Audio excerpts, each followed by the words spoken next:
Stay with Billy Kay. Very exciting show today. I have with me Anita Singleton Prather, also known as Aunt Pearlie Sue, but who is now the First Lady of Gullah. She'll be with me, and then I'm going to talk about what a lot of people want to hear about, and that is the progress on the Boundary Street redevelopment. Welcome back to Live, Work, Stay with Billy Kay. I'm very fortunate today to have with me one of my good friends, someone I admire a great deal, Anita Singleton Prather, also known as Aunt Pearlie Sue, but most recently she's been named by her film producer and trademarked as the First Lady of Gullah. And that's really deserving. I've known Anita since I came back to Beaufort. At the time, she's trained and had a career in teaching in public school. At the time, she was teaching school, and she was one of many people who were with Marlena at the Hallelujah Singers. She graduated into her own show, first alone, and then she created the Gullah Kinfolk. The Gullah Kinfolk have traveled all over this country, overseas, telling the story of Gullah. I think the most exciting thing, which I'm going to ask Nita to talk about, is that she has produced a film, and you know, there are parts of history that have never been written.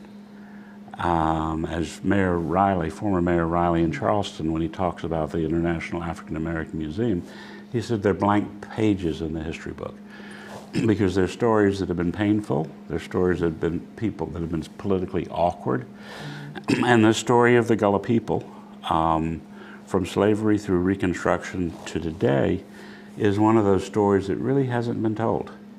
And so Anita, to my knowledge, it's the first video presentation, film presentation, beginning to fill in those pages of history that young people need to know, that old people need to know, because it gives us a better understanding of how we as a people fit together. Yeah. If we only know one person's story, how do you develop a relationship? And so I see this as bridge building, very excited about it, but tell us about the film. Well, I'm excited.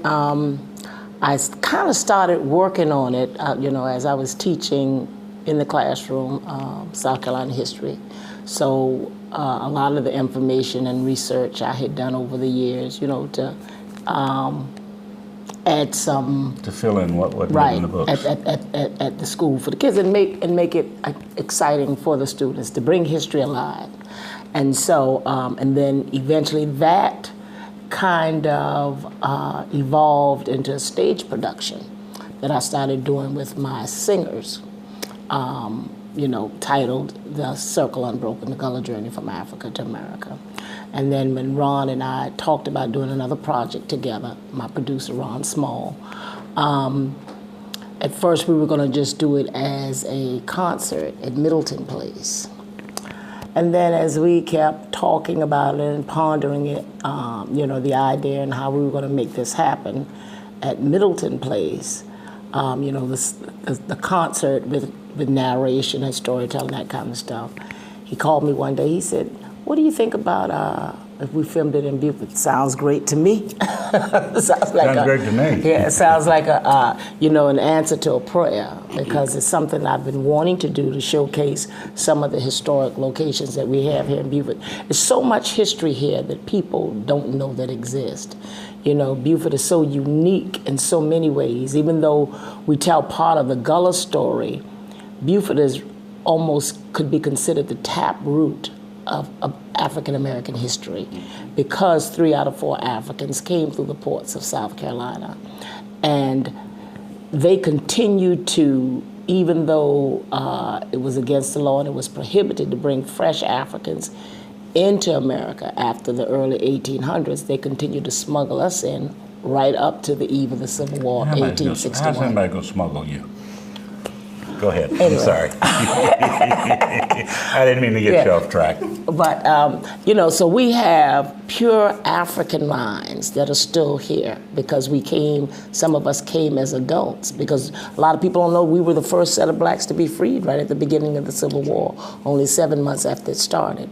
And that, it started on paper here with the the Articles of Succession first being drafted here.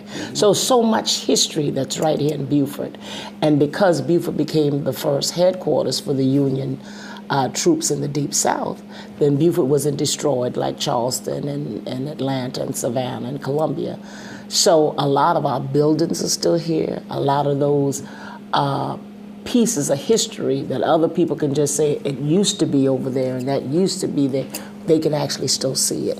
So Gullah is still alive and kicking, the history is still alive and kicking. Well, I think it's so exciting because you do this film.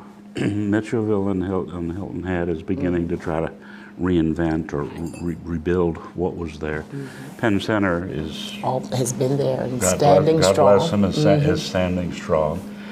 Santa Elena, which, the first settlement in North America, Right. the first capital of North America, right here. Yeah, and I just love to tell folks, go back and tell your history teachers, wrong answer. That's It wasn't right. Jamestown, That's right. Virginia, but right here. That's right. And then I'm working with a number of professors and with Professor Eric Foner, who is sort of the rock star of Reconstruction, on putting a Reconstruction hub, which would be a small interpretive center that would send people out to 102 sites, from the first place where blacks voted, to some of the businesses that blacks held, to the Oaks Plantation House where Penn School was originally started, to the great church.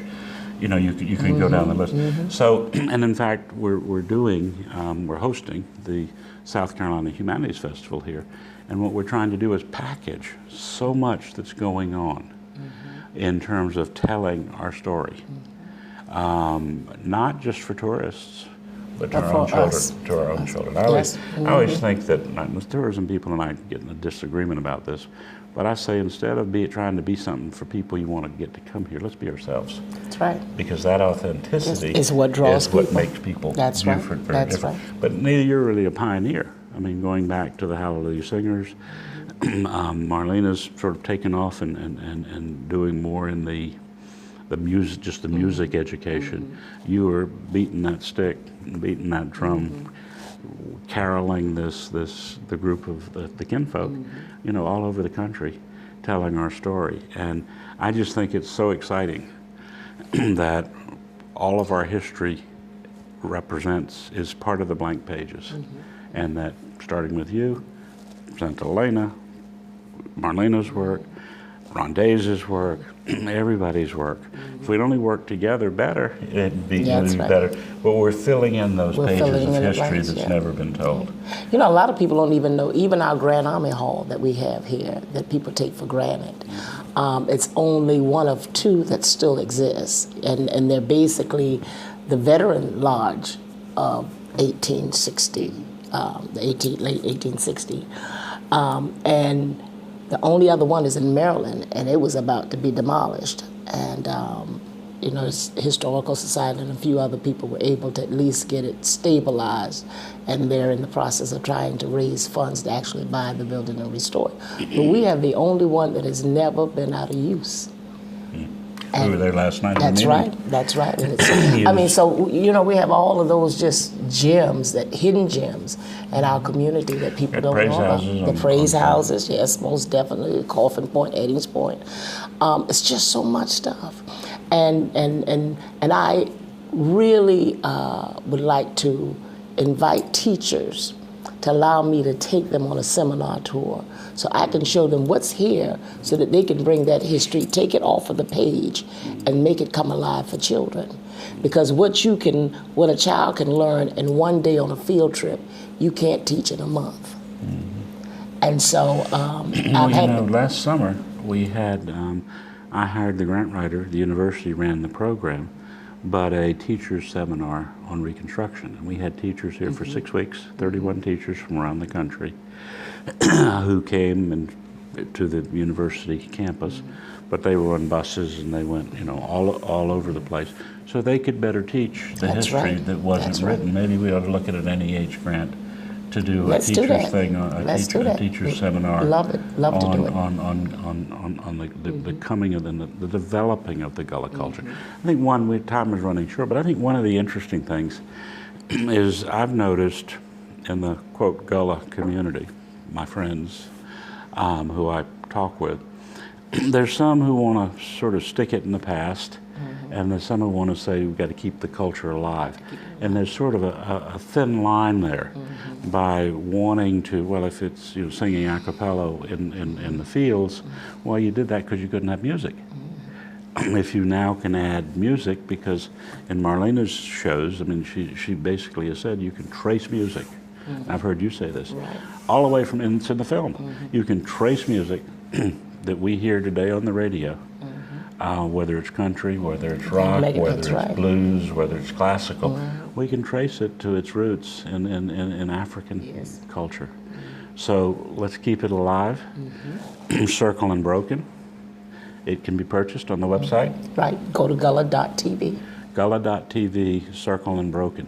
I've watched it, and I think it's well worth the 55 minutes. And once you watch it, this lady will never leave your heart.